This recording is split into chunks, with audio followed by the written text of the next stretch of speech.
Cerita berlanjut. Aula Weniwan, kediaman Patriark Sekte Suci, jauh lebih sederhana dibanding aula para pemimpin sekte terdahulu. Menurut Chinmu, bukan karena kedudukannya lebih rendah, justru karena Patriark tak pernah menjadi pemimpin sekte. Ia terbebas dari beban jabatan dan mampu melakukan hal-hal yang tak pernah dicapai para pendahulunya.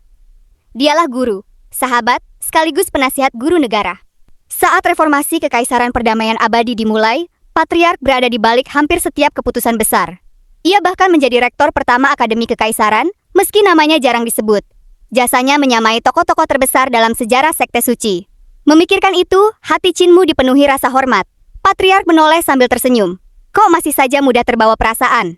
Ia berjalan santai, meski naga kilin terus menggesekkan tulangnya ke kaki sang Patriark, hingga jubahnya robek dan kakinya memerah. Namun, Patriark seolah tidak merasakannya. Kau baru saja menghajar semua leluhurmu. Sekarang malah seperti anak kecil. Mendengar itu, Chinmu tak mampu lagi menahan diri. Ia memeluk Patriark erat-erat.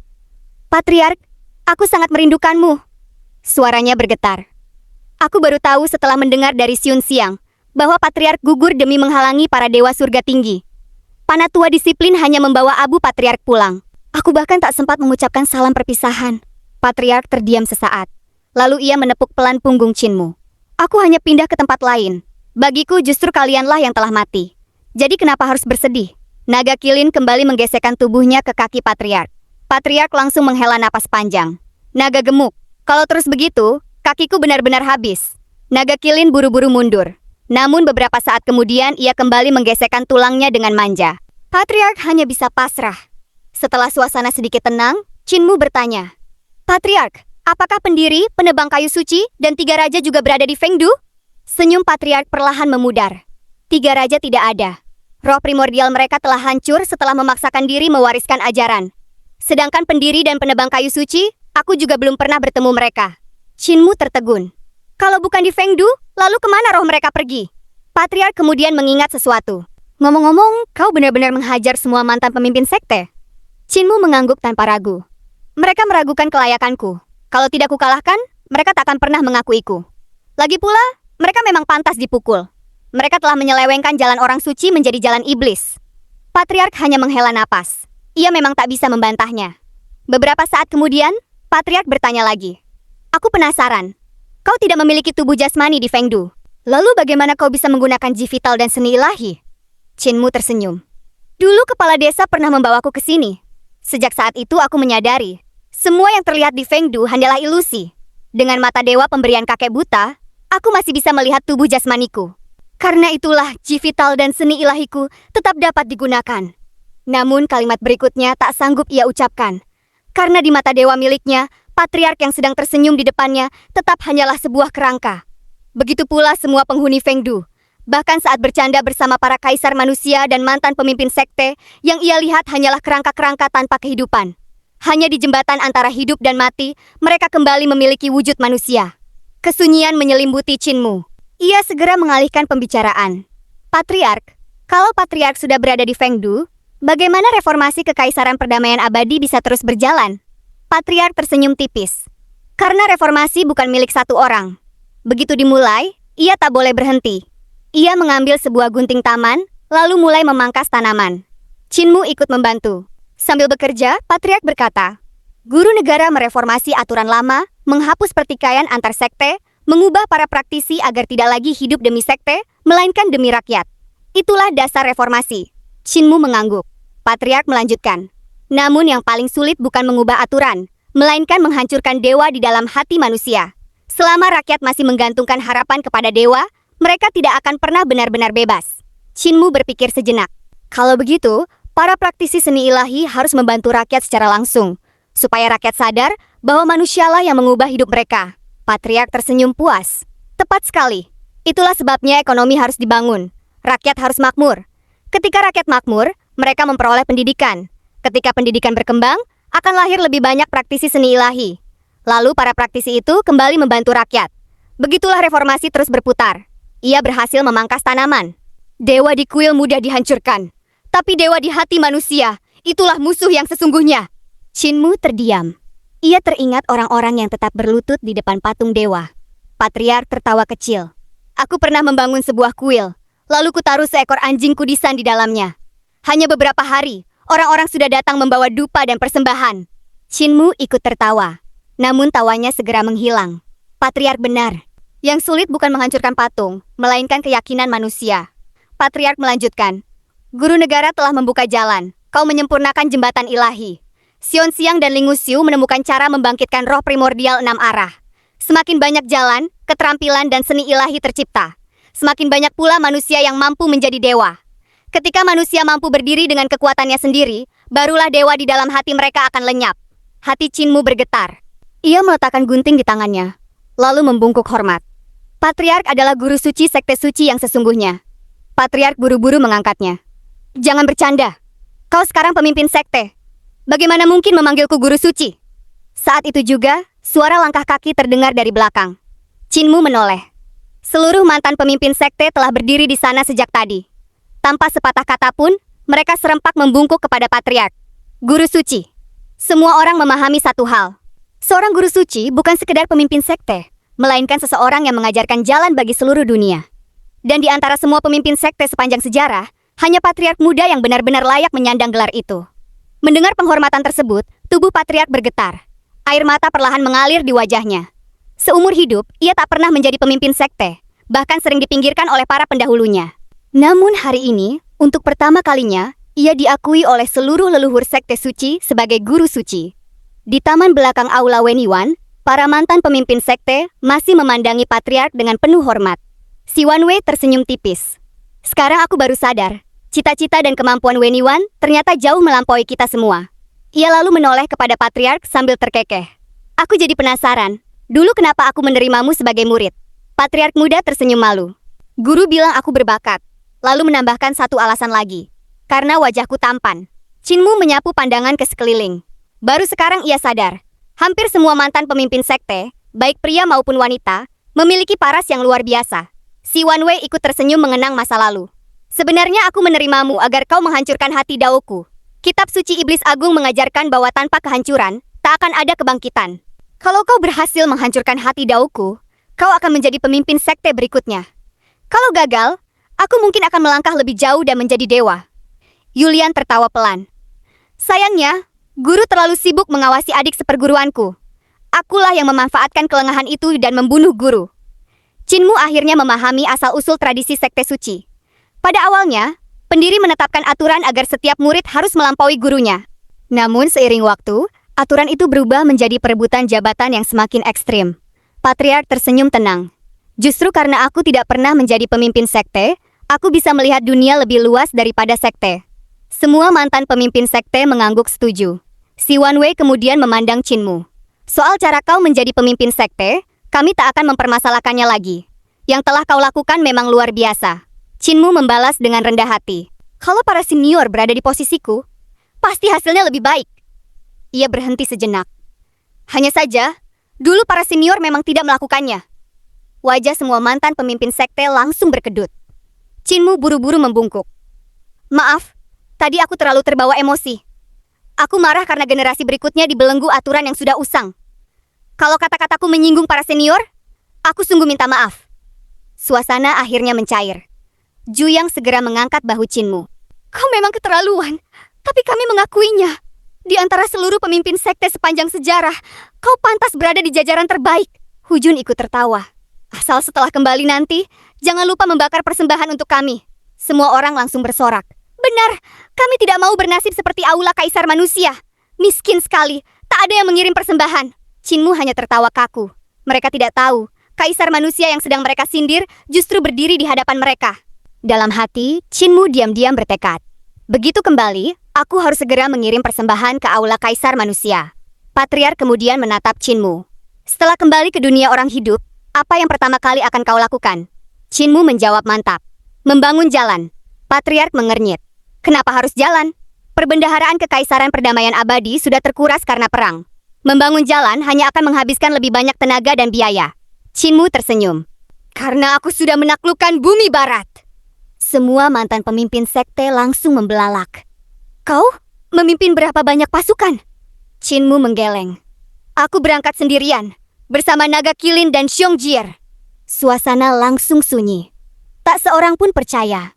Qinmu melanjutkan. Bumi Barat memang sudah bergabung dengan Kekaisaran Perdamaian Abadi.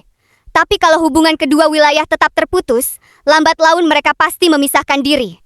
Karena itu, aku harus membuka jalur penghubung. Seorang mantan pemimpin sekte segera bertanya. Jaraknya puluhan ribu mil. Biayanya pasti luar biasa. Chinmu menggeleng. Justru tidak. Istana surga sejati di Bumi Barat memiliki seni ilahi untuk membangun jalan. Aku akan meminta bantuan mereka. Dengan kemampuan mereka, 1000 mil jalan bisa selesai dalam sehari. Si Wanwei kembali bertanya. Bagaimana dengan gurun api? Jalan akan tertimbun pasir. Chinmu sudah menyiapkan jawabannya. Manik kura-kura hitam akan mengalirkan air. Manik naga hijau akan menumbuhkan hutan. Aku juga akan membuat sungai dan danau. Gurun itu akan hidup kembali. Lalu, bagaimana melewati reruntuhan besar? Aku akan memindahkan patung-patung batu untuk menjaga jalan. Setiap 10.000 mil akan berdiri kota besar. Para pedagang dan musafir bisa beristirahat di sana.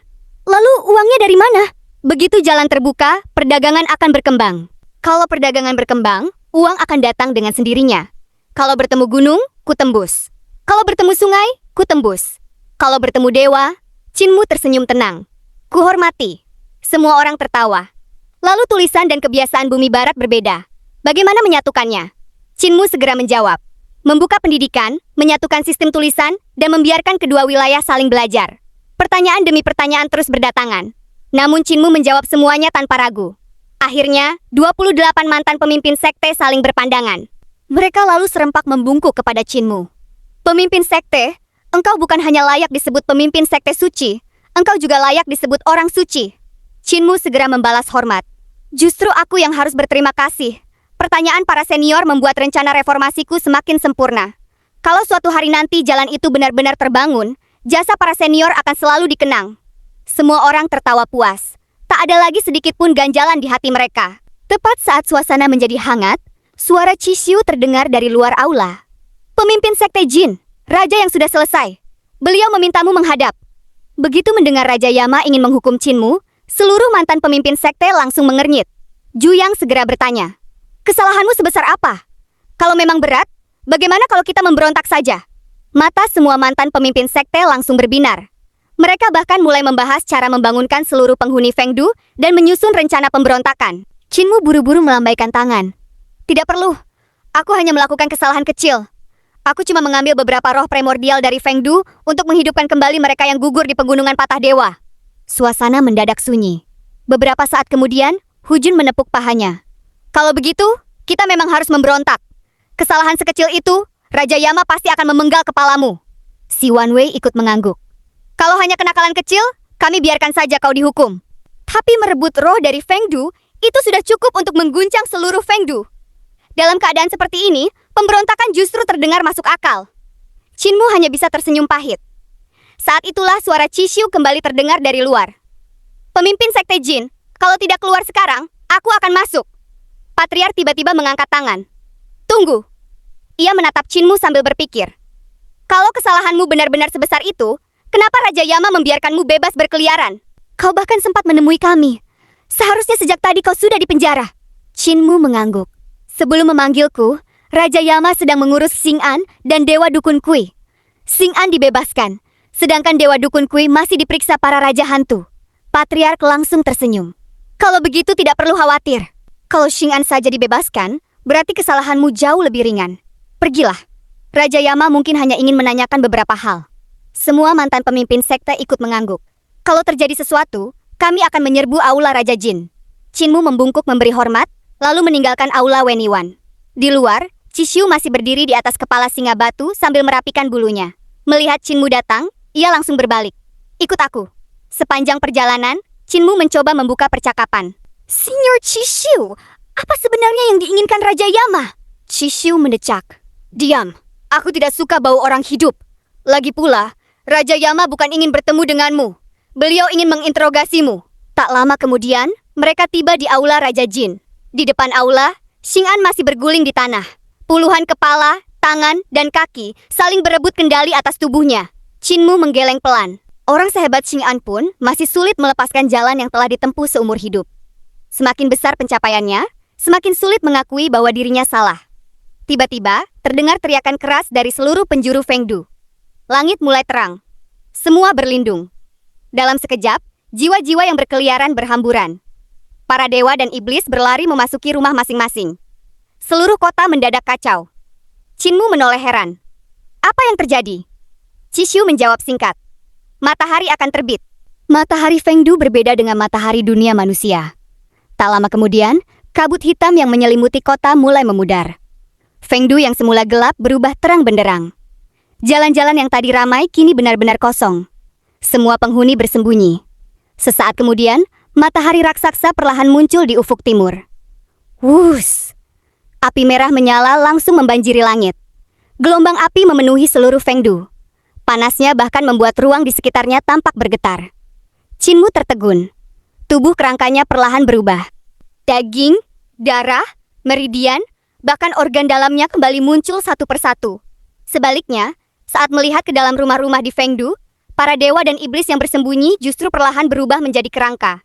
Api matahari itu tidak melukainya. Sebaliknya, api tersebut membakar tubuh jasmani para penghuni Fengdu hingga hanya menyisakan tulang. Qinmu mendongak ke arah matahari. Di balik kobaran api itu berdiri ribuan aula suci. Di depan setiap aula, raksasa-raksasa perkasa terus menabuh jenderang. Dum, dum, dum. Setiap dentuman membuat kobaran api semakin dahsyat hingga terus mengguyur Fengdu. Pemandangan itu membuat Qinmu benar-benar tercengang. Saat itulah jeritan Xing'an kembali terdengar. Ah! Api matahari membakar seluruh tubuh curiannya. Puluhan wajah menjerit bersamaan. Sedikit demi sedikit, tubuh asli Xing'an mulai terlihat kembali. Tak sanggup menahan rasa sakit, ia melompat ke sungai ketidakberdayaan. Bayur! Kabut sungai langsung menelannya. Qinmu buru-buru berlari ke tepi sungai. Namun, Xing'an sudah menghilang. Qixu berkata datar. Dia jatuh ke Yaodu. Lupakan dia. Raja Yama masih menunggumu. Qinmu mengangguk, lalu mengikuti Qixu memasuki aula Raja Jin. Di dalam aula hanya ada Raja Yama yang duduk sendirian di atas singgasana. Tak tampak satu pun Raja Hantu. Qixu, kau boleh pergi. Qixu segera membungkuk lalu meninggalkan aula. Kini hanya Qinmu dan Raja Yama yang tersisa. Raja Yama menutup buku di tangannya, lalu perlahan berdiri. Suasana aula langsung diselimuti kegelapan. Setelah beberapa saat, Raja Yama akhirnya membuka suara. Apa kau berasal dari desa tanpa khawatir? Siapa nama ayahmu? Qinmu sedikit terkejut. Ayahku bernama Jin Hanzhen. Nenek moyangku memang berasal dari desa tanpa khawatir. Tapi aku sendiri tidak lahir di sana. Raja Yama membuka sebuah buku silsilah keluarga. Jarinya berhenti pada nama Jin Hanzhen. Leluhurmu berasal dari generasi Han. Sedangkan kau seharusnya memakai nama generasi Feng. Berarti Jinmu bukan nama aslimu? Qinmu hanya tersenyum tanpa menjawab. Ia tak mungkin menyebutkan nama aslinya. Raja Yama menutup buku itu. Kau benar bersikap hati-hati. Dunia memang terlalu berbahaya. Ia memandang Qinmu beberapa saat sebelum berkata pelan. Nama keluargaku juga Jin. Tapi aku bukan keturunan keluarga Jin. Aku hanya anak angkat. Yang mulia sendiri yang memasukkanku ke dalam silsilah keluarga. Qinmu sedikit terkejut. Yang mulia sendiri yang memasukkanku ke dalam silsilah keluarga. Qinmu sedikit terkejut. Raja Yama menatap keluar aula. Sudah 20.000 tahun aku menunggu Yang Mulia kembali. Sayangnya, yang datang justru keturunannya, yaitu dirimu. Qinmu terdiam. Yang Mulia? Maksudmu Kaisar Pendiri? Raja Yama mengangguk. Beliau masih hidup. Sebelum meninggalkan dunia ini, beliau memerintahkanku membangun Fengdu, tempat perlindungan bagi para dewa yang tak sempat pergi. Aku menunggu hari ketika beliau kembali memimpin serangan balasan. Qinmu menatap Raja Yama penuh rasa tak percaya. Jadi Kaisar Pendiri benar-benar masih hidup? Raja Yama mengangguk pelan lalu ia kembali bertanya. Kau bilang tidak lahir di desa tanpa khawatir. Kalau begitu, di mana kau dilahirkan? Qinmu terdiam beberapa saat lalu menjawab dengan tenang. Di Yaodu. Dan cerita